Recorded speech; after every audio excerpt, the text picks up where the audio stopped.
Group से निकाल दिया।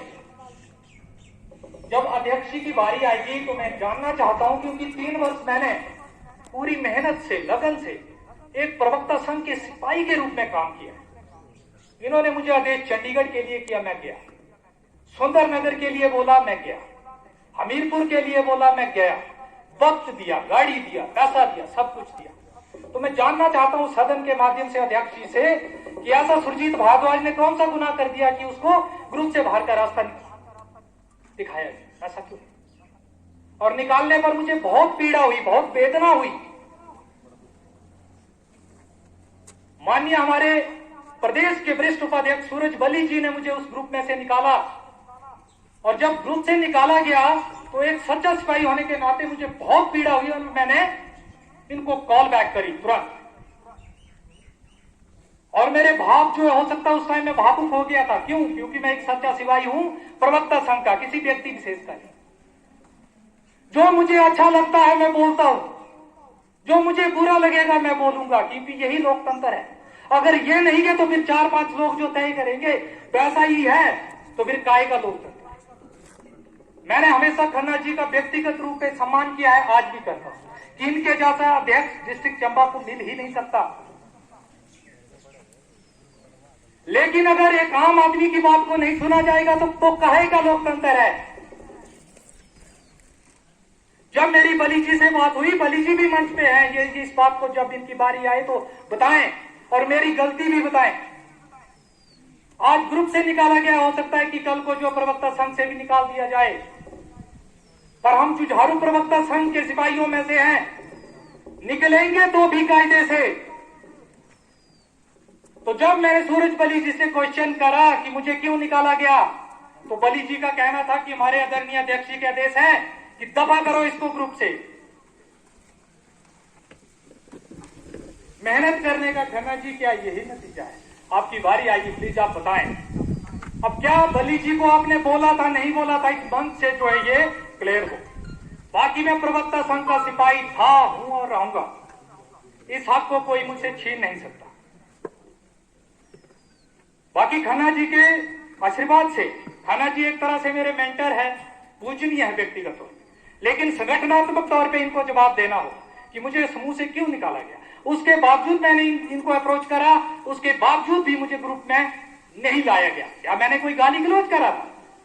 सिर्फ 2 बातों की चर्चा ग्रुप में थी। जिला लेवल पे हमारे प्रवक्ता संघ के चुनाव होते हैं साथियों, तो जिला मुख्यालय ही एक सुगम स्थान होता है। दूर दराज के क्षेत्रों से लोग आते हैं, उनको वहां पे ठहरने की व्यवस्था हो, बरसात का मौसम है,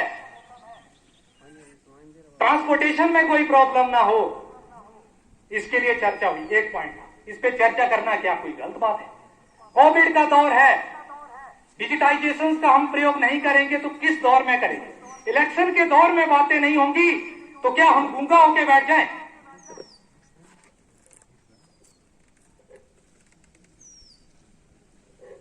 बहुत वेदना के साथ कहना पड़ रहा है, माफी चाहूंगा साथियों। मैं कोई आप बंधुओं से अलग नहीं हूं, इन्होंने उंगली पकड़ के मुझे चलना सिखाया है, इस बात को मैं मानता हूं। कई साथियों ने महत्वाकांक्षा का टैग लगा दिया कि सुरजीत कुमार महत्वाकांक्षी हो गया है। तब मैंने खन्ना जी बातें बोली थी कि खन्ना जी अगर तीसरी बार छोड़ने को तैयार नहीं है तो सुरजीत कुमार अगर पहली बार महत्वाकांक्षा पाल रहा होगा तो कोई बुरा नहीं कर रहा है। ये लोकतंत्र की खूबसूरती है। बाकी तय सदन करता है साथियों, आप जैसे लोग तय करते हैं। चंद लोगों के बोलने से कोई नहीं बनता, आप लोग तय करते हैं क्या सही है और क्या गलत है। बाकी बहुत अच्छे कार्य हुए हैं, पदनाम बहाली, इसी विषय के ऊपर आदरणीय शौकत अली जी से मेरी बात हुई थी जब हम 100 में कलीग हुआ करते थे कि हम इस बार जो है पदनाम बहाली लेक्चरर की करवाएंगे और आप प्रवक्ता संघ में आए।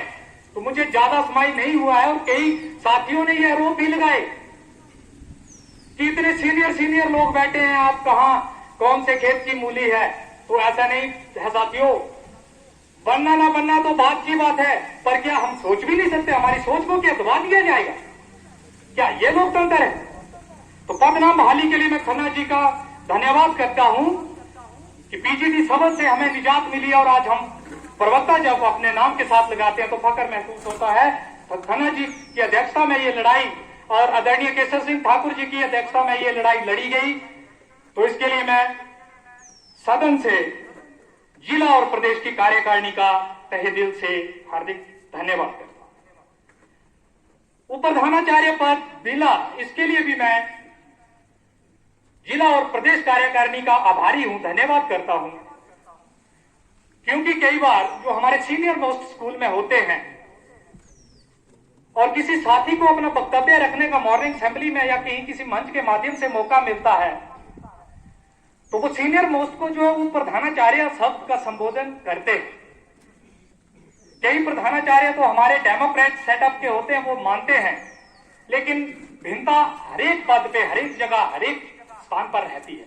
तो कई हमारे प्रधानाचार्यों को वो प्रधानाचार्य शब्द जो अच्छा नहीं लगता, तो मैंने कई बार सुना है कि वो प्रधानाचार्य शब्द नहीं है, ये सीनियर मोस्ट है, ये प्रधानाचार्य नहीं है। भले ही उसमें कोई फाइनेंशियल बेनिफिट हमें नहीं मिला, लेकिन जो सीनियर मोस्ट हमारे विद्यालय के हैं, जो 20-21 वर्षों से जो अपनी सेवा दे रहे हैं, अगर संबोधन में उनको प्रधानाचार्य, वाइस प्रिंसिपल शब्द से संबोधन मिलता है तो एक सम्मानजनक लगता है। तो ये भी एक बहुत बढ़िया बहाली हुई है, इसके लिए भी खन्ना जी आपका बहुत बहुत आभार। बाकी मेरी एक ही मांग थी, मैं कोर ग्रुप में रहा हूं, खन्ना जी के साथ आज भी हूं, और आज भी मैं मन से बोलता हूं कि खन्ना जी अध्यक्ष पद के दावेदार हैं, मैं इनके साथ हूं। लेकिन खन्ना जी बात तो सुननी पड़ेगी, बात सुननी पड़ेगी। खरा बोल रहा है कोई, खोटा बोल रहा है, ये उसकी मानसिकता है, वो क्या बोल रहा है। लेकिन आप तो अध्यक्ष हैं, पढ़े लिखे बंधुओं के, प्रवक्ता वर्ग के आप अध्यक्ष हैं।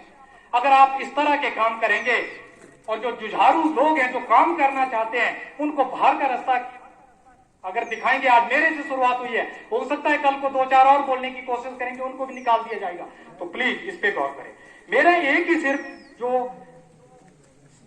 पॉइंट था, जो इरावती में उठा कि खन्ना जी अध्यक्ष पद के लिए ठीक है, कोई शंका नहीं, मैं भी इनके साथ मंच से बोलता हूं, इनके साथ इनका नाम मैं प्रपोज करूंगा अगर ये आते हैं, कोई दोहराई नहीं, इनके व्यक्तित्व पे कोई दोहराई नहीं, इन्होंने काम किया है, कोई दोहराई नहीं। लेकिन जनरल सेक्रेटरी के लिए यह नहीं है कि मैं राजेश ठाकुर जी का कोई प्रतिद्वंदी, इस परिप्रेक्ष्य में मैंने कभी नहीं बोला, क्योंकि मेरे ऊपर ग्रुप में हस्तक्षेप हुए, इसलिए ये बात रखना मेरे लिए बड़ी जरूरी है, क्योंकि मुझे गिल्ट हुआ। आज आते आते कुछ साथी बोलते हैं कि भाई ग्रुप में ये डल रहा है, वो डल रहा है, लेकिन सुरजीत भारद्वाज उससे महरूम है। क्यों? क्योंकि उसको ग्रुप से निकाल दिया गया है, उसको कोई पता नहीं है प्रवक्ता संघ में क्या हो रहा है, क्या नहीं हो रहा है। वेदना होती है साथियों। तो महासचिव की एक बात थी और उसमें सूरज बली जी ने इरावती में एक बात रखी। देखो, मैं सच्ची बात बोलूं, वास्तविकता रखने में आदमी को गुरेज नहीं करनी चाहिए। सच हमेशा सच रहता है, सांच को आंच नहीं होती। हंसते हंसते सूरज बली जी ने बोला कि मुझे ये प्रवक्ता संघ कम और सलूनी और चुरा एसोसिएशन ज्यादा लगती है। क्यों?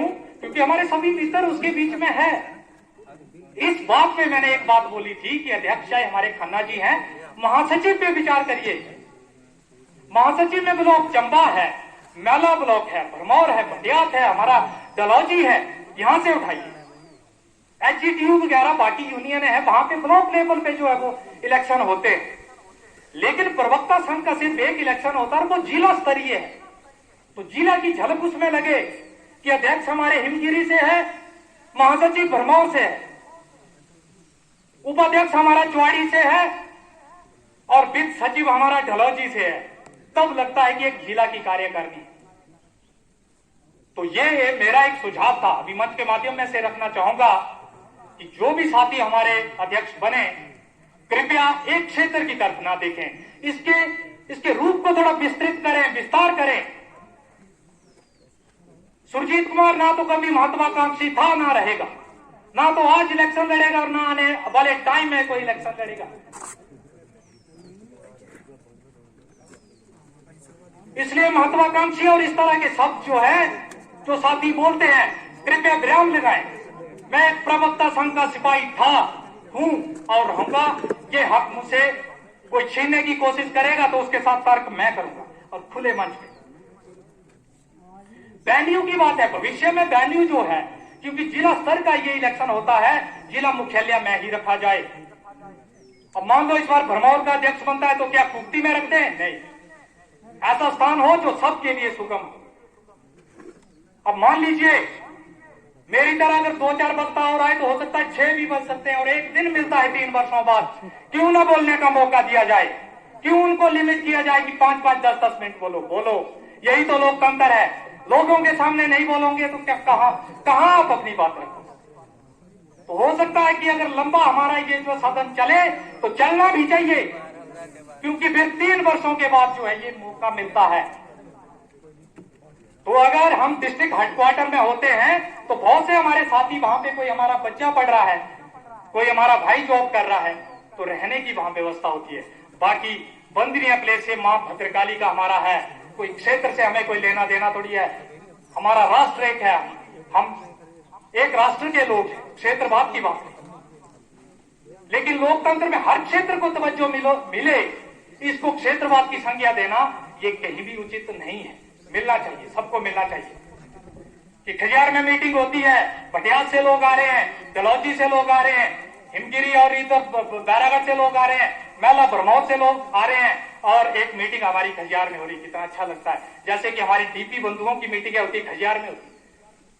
वैसे करिए, एक मेला में लगा, एक बगाड़ी में लगा है, और एक लील में लगा, और कार्यकारिणी वही बन गई, और वो रात में मिले और वहां पे उन्होंने मीटिंग कर ली, प्रवक्ता संघ की मीटिंग। एक सुझाव है। बाकी कुछ एक डिमांड है साथियों, बहुत से वक्ता भी बैठे हैं, ज्यादा नहीं बोलूंगा। एक वेदना थी मैंने प्रकट करी, भाव में कुछ गलत बोला हो माफी चाहूंगा। बिल्कुल सही बात है, हमारे एसएमसी के जो साथी हैं उनको मेन स्ट्रीम में लाना बहुत जरूरी है। तो ये मांग जो भी हमारे अध्यक्ष बनेंगे एसएम पॉलिसी में लाया जाए। इनिशियल स्टार्ट का जो मुद्दा है, हमारे पैरा के साथी जो है हमारे से 1 साल पहले रेगुलर हुए थे, तो उनको इनिशियल स्टार्ट दिया गया था 16,290 का, और हमें मिनिमम पे स्केल पे जो है 14,500 के ऊपर फिक्स किया गया था। तो इस बात को भी रखा जाए। पुरानी पेंशन की बहाली जो है, इसके ऊपर बहुत से संगठन काम कर रहे हैं, हमें भी उसमें इस महायज्ञ में आहुति देनी चाहिए। तो इस मांग को भी प्रमुखता से उठाया जाए। जैसे कि एक हमारे प्रवक्ता बंधु ने बात रखी कि जीने के लाले बढ़ जाए, जब बुढ़ापा होगा हाथ पैर नहीं चलेंगे, और तब हाथ फैलाने को अपना जमीर भी अलाउ नहीं करता, चाहे अपने बच्चे ही क्यों ना। तो एक मिनिमम सा कुछ बने जिसमें कि हम एक आफ्टर रिटायरमेंट एक सम्मानजनक हमारी स्थिति हो। ये लड़ाई लड़ना बहुत जरूरी है। प्रिंसिपल के लिए जो है 60-40 की बात, पालमपुर में जब हमारा अधिवेशन हुआ था, वहां पे आदरणीय जयराम ठाकुर जी ने बात रखी थी कि 60-40 के ऊपर विचार किया जाएगा, पर इन 3 वर्षों में वो विचार ही रहा। और इसके पीछे एक कारण भी है, उतावला हमें नहीं होना चाहिए, क्योंकि कोविड में हमारा बहुत सा समय जो है वो गया है। और वो जो अनाउंसमेंट वहां पे हुई थी, लेक्चरर पद नाम की बहाली और वाइस प्रिंसिपल पद नाम का जो था, ये हमें मिल भी चुका है। तो ये 60-40 प्रिंसिपल में जो है कि हमें लेक्चरर कैडर को 60 और जो हेडमास्टर से आते हैं वहां 40 किया जाए। बाकी एक और एजुकेशन मिनिस्टर जी ने वहां पे बात कही थी, क्योंकि वहां पे जो हमारा डिमांड चार्टर था पालमपुर का, उसमें भी मुझे जाने का सौभाग्य मिला था, मुझे याद है। तो वहां पे उस टाइम के हमारे शिक्षा मंत्री आदरणीय सुरेश भारद्वाज जी ने एक बात कही थी, स्कूल कैडर से कॉलेज कैडर में जो एमफिल और पीएचडी किए हुए हमारे प्रवक्ता साथी, उनको कॉलेज कैडर में प्रमोशन होना चाहिए। और इस मांग को आदरणीय सुरेश भारद्वाज जी ने बिल्कुल जायज ठहराया था कि बिल्कुल ऐसा होना चाहिए। जब एलिजिबल लोग हैं, इतने पढ़े लिखे लोग हैं, बाकी फील्ड में अगर प्रमोशन हो सकता है तो यहाँ क्यों नहीं। तो आदरणीय जो भी हमारे अध्यक्ष होंगे, इस बात को भी कृपया वो स्टेट कार्यकारिणी के आगे रखें। बाकी बहुत अच्छा समय 3 वर्षों में बीता। आदरणीय खन्ना जी, आपसे व्यक्तिगत, आप मेरे बड़े आदरणीय भाई हैं। संगठनात्मक तौर पे ये विचारों की लड़ाई होती है साथियों, और वही लोकतंत्र की खूबसूरती भी है। कोई बात अच्छी ना लगे और हमें अंदर गिल्ट हो कि ये बात गलत है, क्योंकि सारे पढ़े लिखे इसको मैनिपुलेट करेंगे, पोस्ट ग्रेजुएट लोग बैठे। तो मेरी तो एक आदत है, एक सिद्धांत है जीवन का, जो लगता है बोलता हूं। हो सकता है अपनी तरफ से तो हर कोई ठीक बोलता है, पर अगर कुछ गलत बोला हो, किसी भाई को कोई ठेस लगी हो, तो इस मंच के माध्यम से मैं माफी चाहूंगा। साथियों, हम प्रवक्ता साथी हैं, एकजुटता के साथ अगर हम बात को रखेंगे, क्योंकि ये लोकतंत्र है और लोकतंत्र में संख्या बल जो है वो मैटर करता है। और आदरणीय खन्ना जी को तो सुपरसीड करने की बात ही नहीं होती। जब तक खन्ना जी है, खन्ना जी हम आपकी दूसरी पंक्ति के लोग हैं, आपने हाथ पकड़ के हमें सिखाया है, अपने गुरु को पीछे छोड़ के हम आगे चले, ऐसे असंस्कारी हम भी नहीं है। लेकिन जब खन्ना जी जो है पीछे होंगे और तब बारी आएगी, तब की तब सोची जाएगी। तो जब तक खन्ना जी है ऐसा हो ही नहीं सकता, क्योंकि आदरणीय खन्ना जी और शौकत जी ये दो भाई हैं जिनको सच में मैं वास्तव में भाई मानता हूं। संगठनात्मक तौर पे कंट्रोवर्सी होना जरूरी भी है, और मुझे लगता है कि ये मेच्योर है। मैं इमेच्योर हूं, बच्चा भी हूं, अभी इतनी ठहरता फूटता नहीं है। तो आप भाइयों को स्पेशली बुरा लगा हो तो माफी चाहूंगा। अंत में बहुत बहुत धन्यवाद साथियों, आपने बहुत धैर्यपूर्वक मुझे सुना। जय HPSLA, जय हिमाचल, धन्यवाद।